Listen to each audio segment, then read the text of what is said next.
Chapter 15.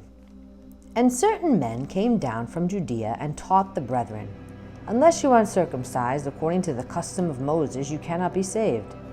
Therefore, when Paul and Barnabas had no small dissension and dispute with them, they determined that Paul and Barnabas and certain others of them should go up to Jerusalem to the apostles and elders about this question.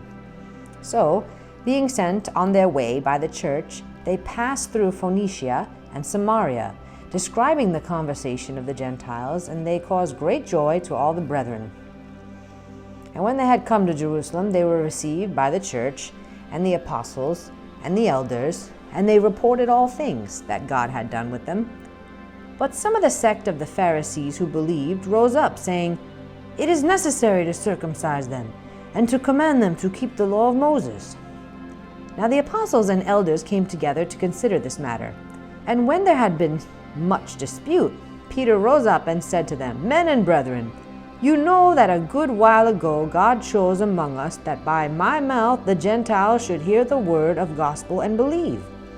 So God, who knows the heart, acknowledged them by giving them the Holy Spirit, just as he did to us, and made no distinction between us and them, purifying their hearts by faith.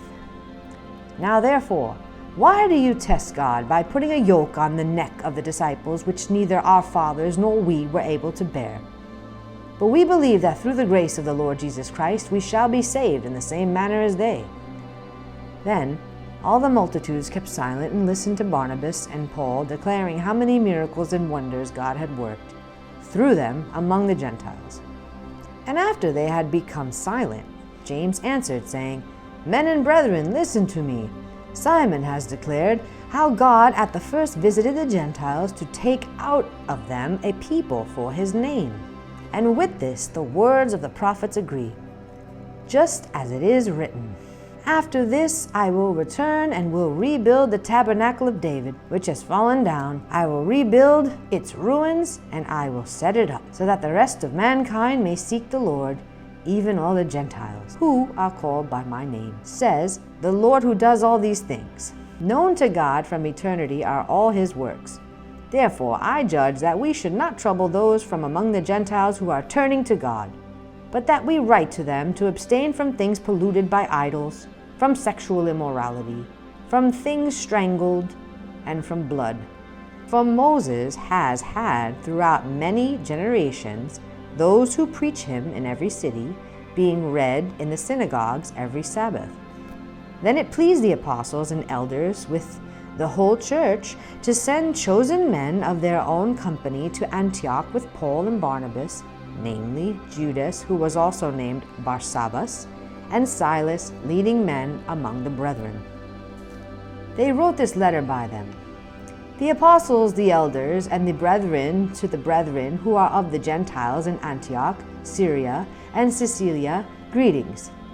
Since we have heard that some who went out from us have troubled you with words, unsettling your souls, saying, You must be circumcised and keep the law, to whom we gave no such commandment, it seems good to us, being assembled with one accord, to send chosen men to you with our beloved Barnabas and Paul, men who have risked their lives for the name of our Lord Jesus Christ.